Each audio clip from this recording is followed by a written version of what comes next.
Hello everyone, I hope you've had a great day so far and that you're doing well. For this video we'll be going through an unboxing and review of the Deluxe class Waspinator, and this particular Waspinator is from the Transformers War for Cybertron Trilogy line, more specifically the Kingdom part of the trilogy, and he was released back in 2021 I believe by good old Takara Tomy and Hasbro. Although this particular version will be the Western version, so this is more Hasbro and not so much Takara Tomy. So flipping back to some of the Beast War centric stuff with Waspinator now. So this will make the third Predacon I've looked at. You're actually doing quite well. So here we have Waspinator, at least the front of his box, still in the days of the plastic. So a Waspinator in his robot mode inside. And just looking at what I can see, I would say this is probably going to be one of the best representations of Waspinator to date. Although his original one actually wasn't too bad. It's probably one of the better ones. So front of the box, we have some artwork of Waspinator in his robot mode and his beast mode.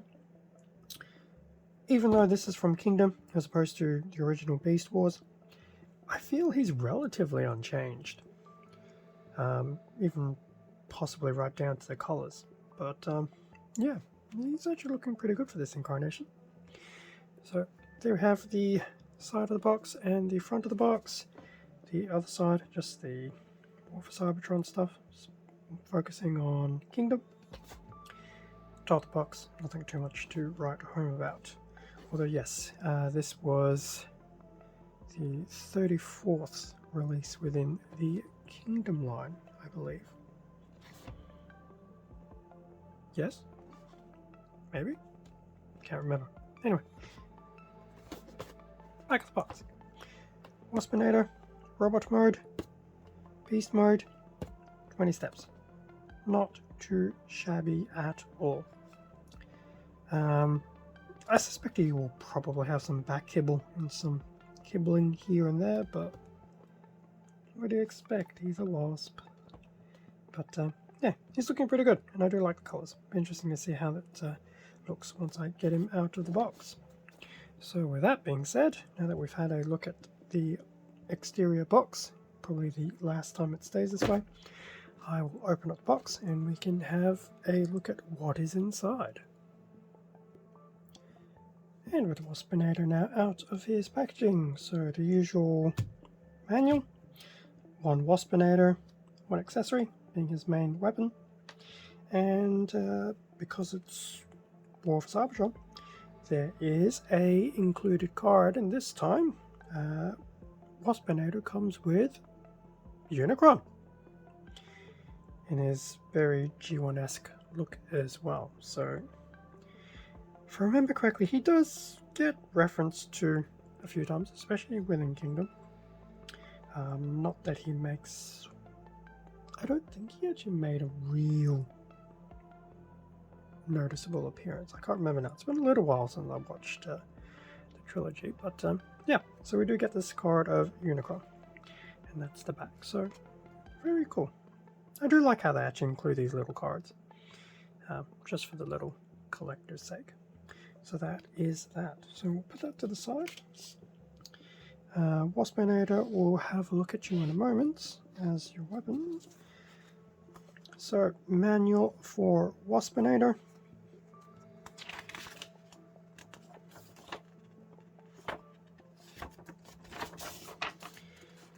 So first 8 steps. Looks like they're pretty much starting with his upper body torso area, and then, well, in fact it looks like the first 8 steps are just pretty much his upper body and torso area before we start looking at his lower legs. Looks like there'll be some nice tabbing here and there, which is good. Hopefully that means everything will tab together quite nicely. Time will tell.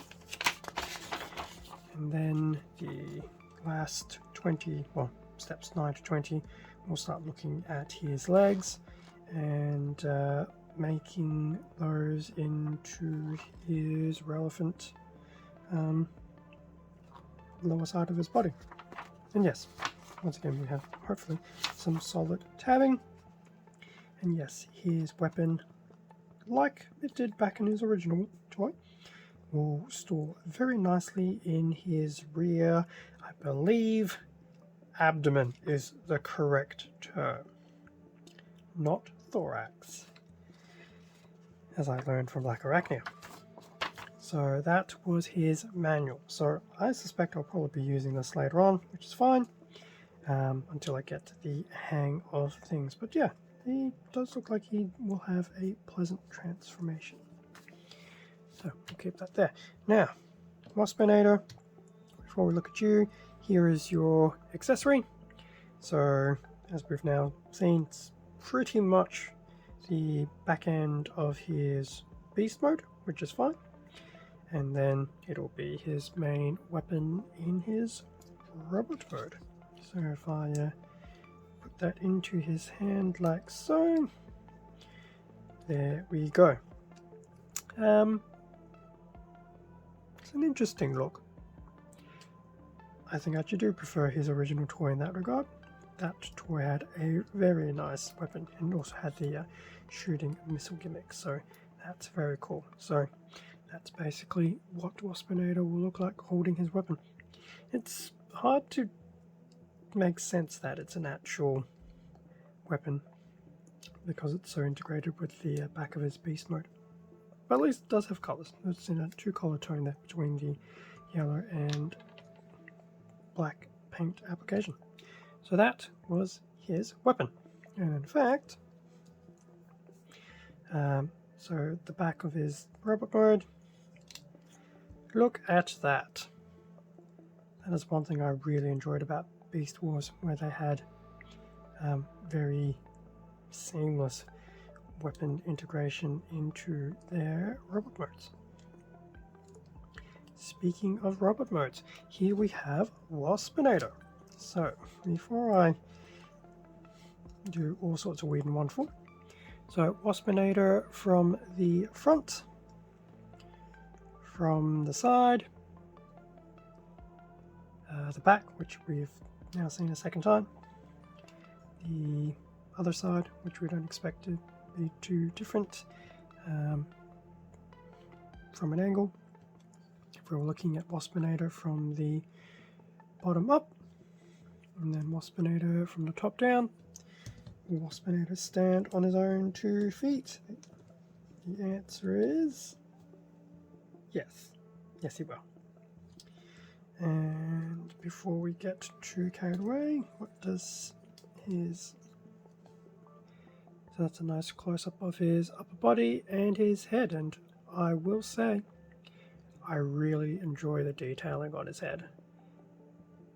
His head aesthetic alone is already winning points. Even his the head of his beast mode is actually a really nice look as well.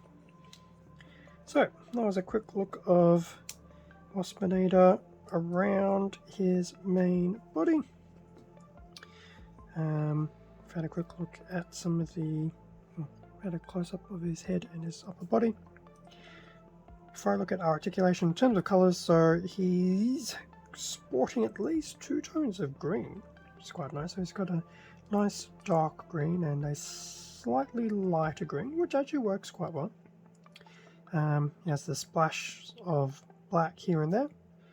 The yellow, the very nice purple for his eyes and his wings. Looks really, really nice. For his insectoid parts, we're looking at a probable brown. So yes, I would say color-wise, he's actually a very nice combination of colors. And I just spotted it.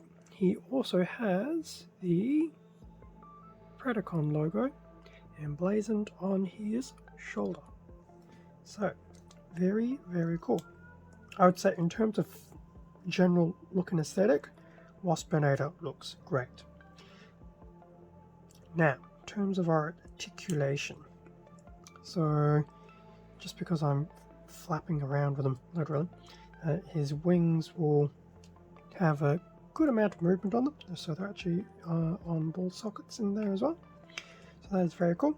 So you can definitely move them around, and yes, whilst it constitutes towards some type of back kibble, it's actually not that bad, and it works well in terms of Waspinator being Waspinator, so it actually it's quite acceptable. That's also the back of his beast mode abdomen, just forming a bit of a, I dare say, a back skirting, which isn't too bad. It does have a few tab and locations, so it's sturdy enough. Anyway, back to articulation. So in terms of his head will indeed do a 360. So because it can do the 360, it can obviously go looking side to side, and he does have a little bit, but not much, ability to have a bit of a look up and a bit of a look down. But boy, I really do like the detailing in his head. So that's his head. In terms of his arms, I'm going to see if I can just do this with his wings. So in terms of his arms, so they will go all the way out.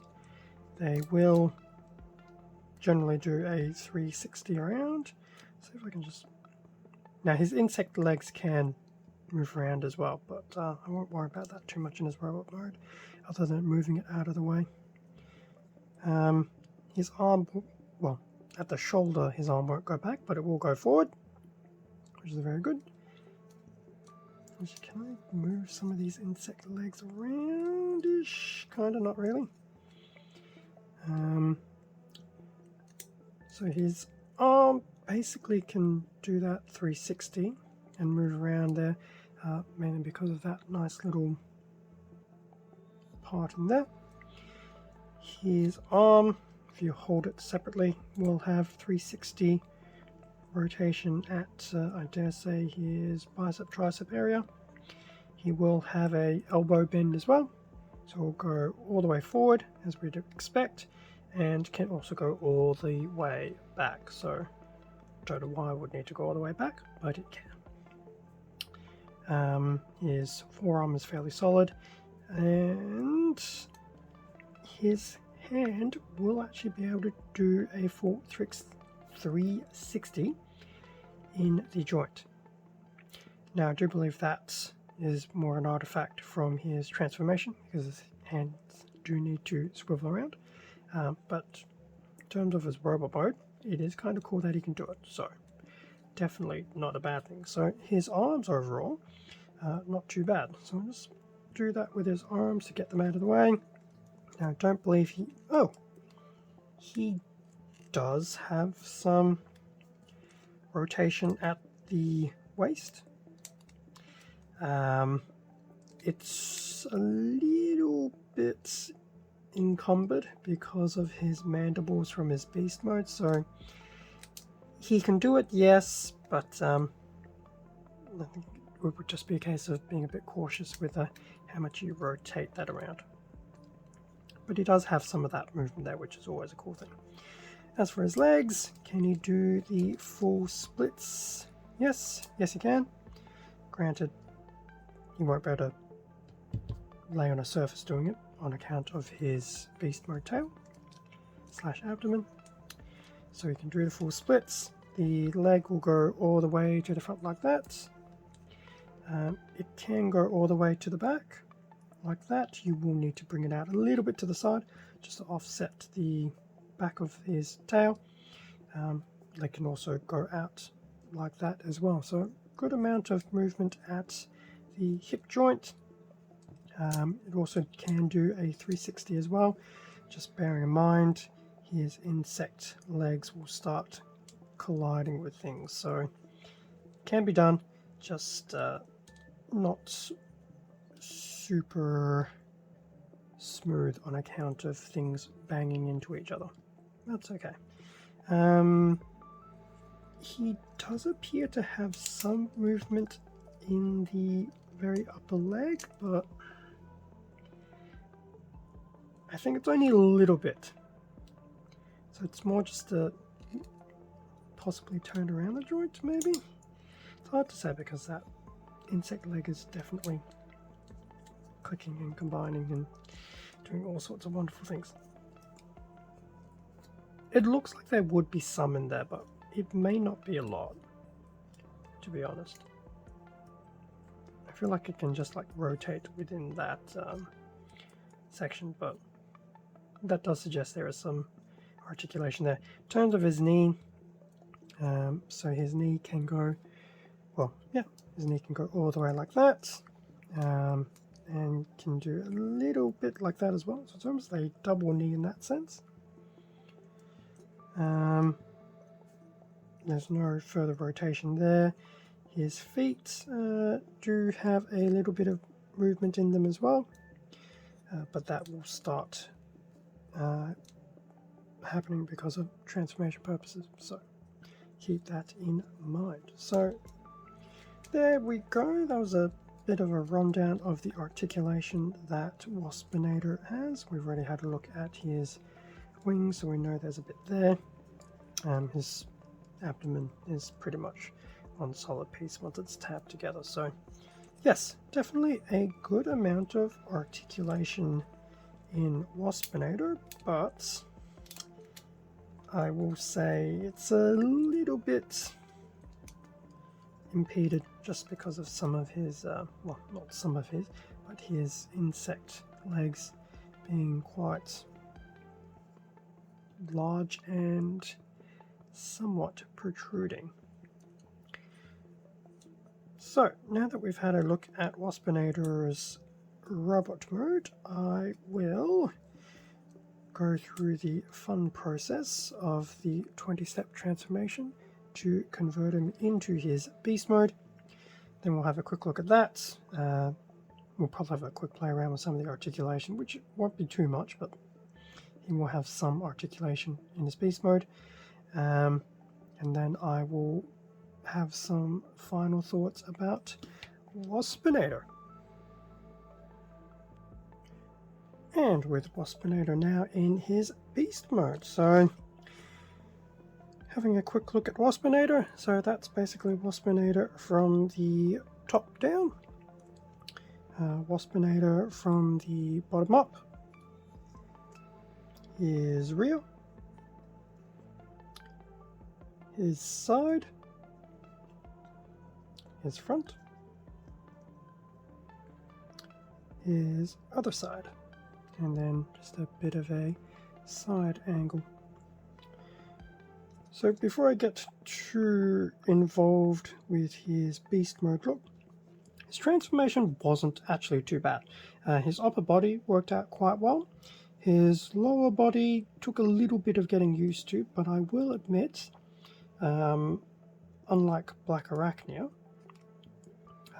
Waspinator generally tabs quite nicely, so his arms have some nice tabbing locations just to keep it nice and tucked away into his upper body, and his legs do tuck away and tab a lot more nicely than Black Arachnia's did for her beast mode. Obviously it's still an interesting look because you can tell where his legs are, but overall it's actually not too bad. Plus, once again, it's a figure, so he can only do so much to hide away robotic components, but overall it's really not that bad. Colors we won't say too much about because they're pretty much exactly what they were before, with his abdomen being very heavily black and yellow, the wings looking very, very nice in that purple, and I will admit that head for Waspinator looks absolutely amazing, including the effect on the eyes. Looks really, really, really cool. I do like it. Now in terms of articulation, so his wings are still going to do the same that we saw before, so that's really good in the sense that you can put his wings out that way, you can put his wings to the back, you can fold them over and things like that, so definitely some options there with the legs. his insect legs do move a little bit. His single front ones are probably a lot easier to move around. His rear ones, for me, one of them is is on the very stiff side, which I think is actually this side, to the point I did actually accidentally pull it out of its little socket thing. So there is a little bit of motion there, but I think it'll probably just depend on the mileage on your particular Waspinator, should you end up picking one up. His little antenna also can move around in their socket when I'm not splitting his head open. Now, unfortunately, his mandibles don't really move. Actually, okay, I take that back.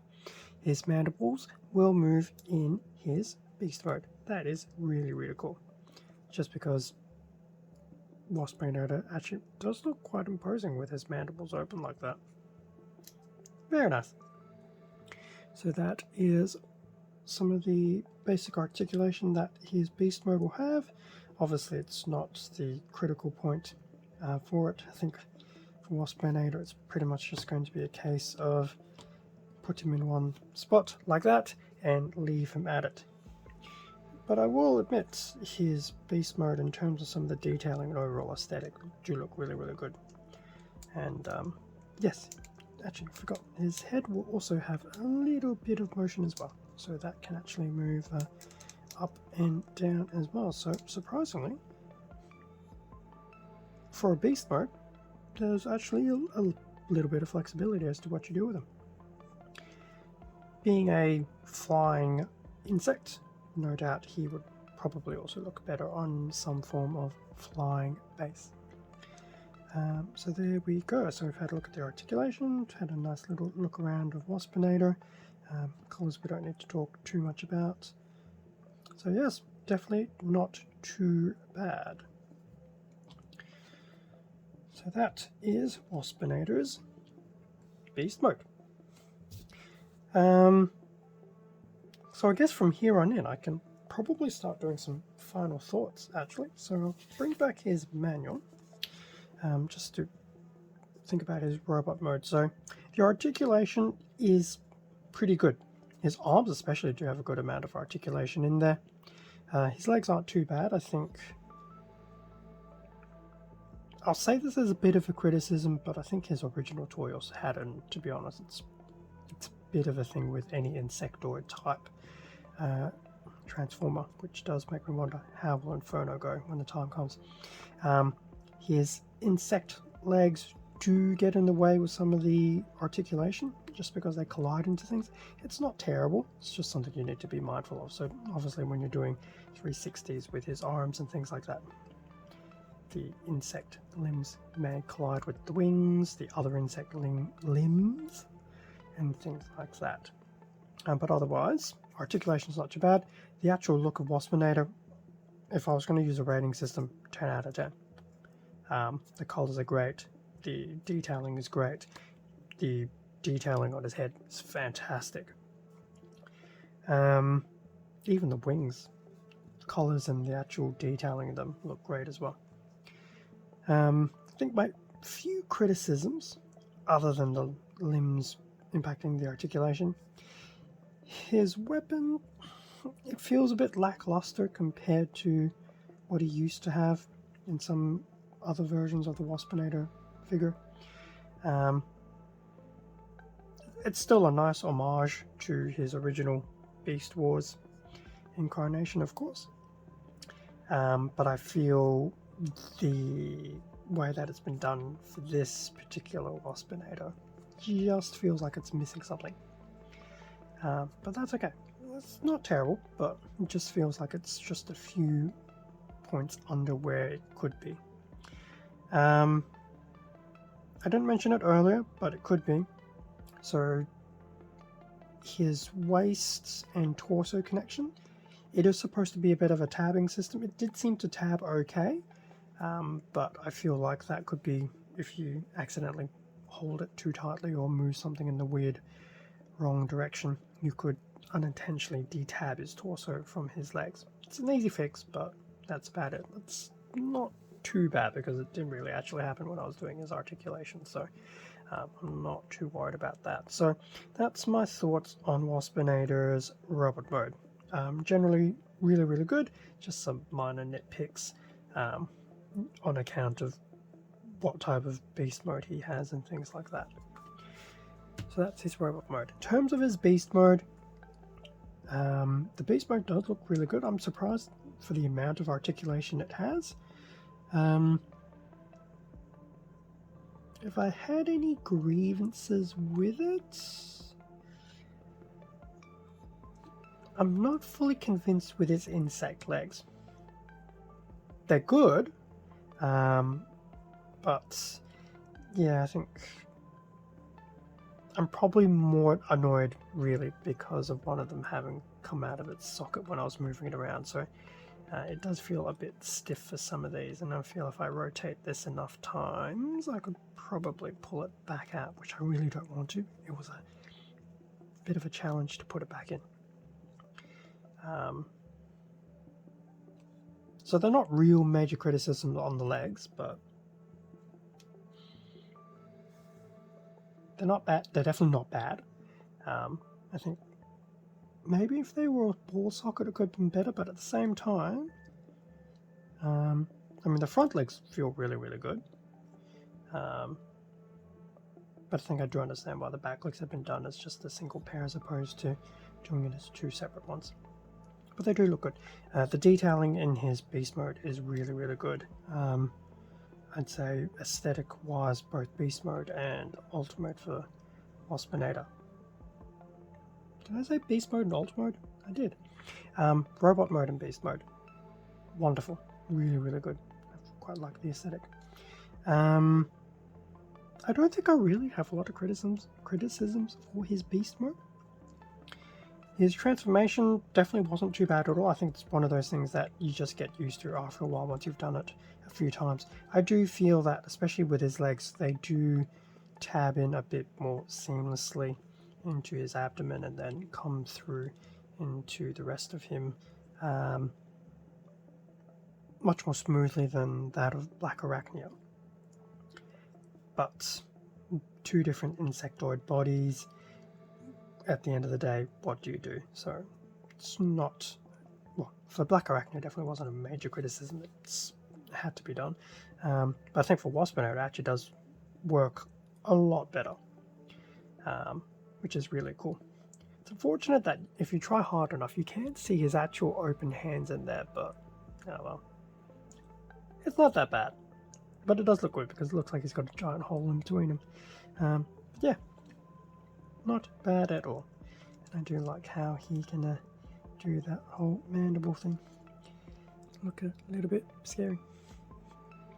So, there we go. So that is the unboxing and review of Transformers War for Cybertron Trilogy Kingdom of Waspinator. I would definitely say if you're in a position to find him still, and I have seen him a few times at local retail, albeit he's hitting clearance prices, I would actually thoroughly recommend getting it.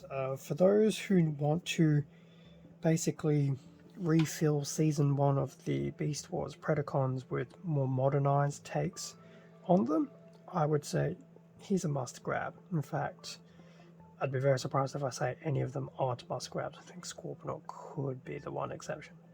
But at the end of the day, you would still want to grab him anyway. But overall, Waspinator has actually been really good.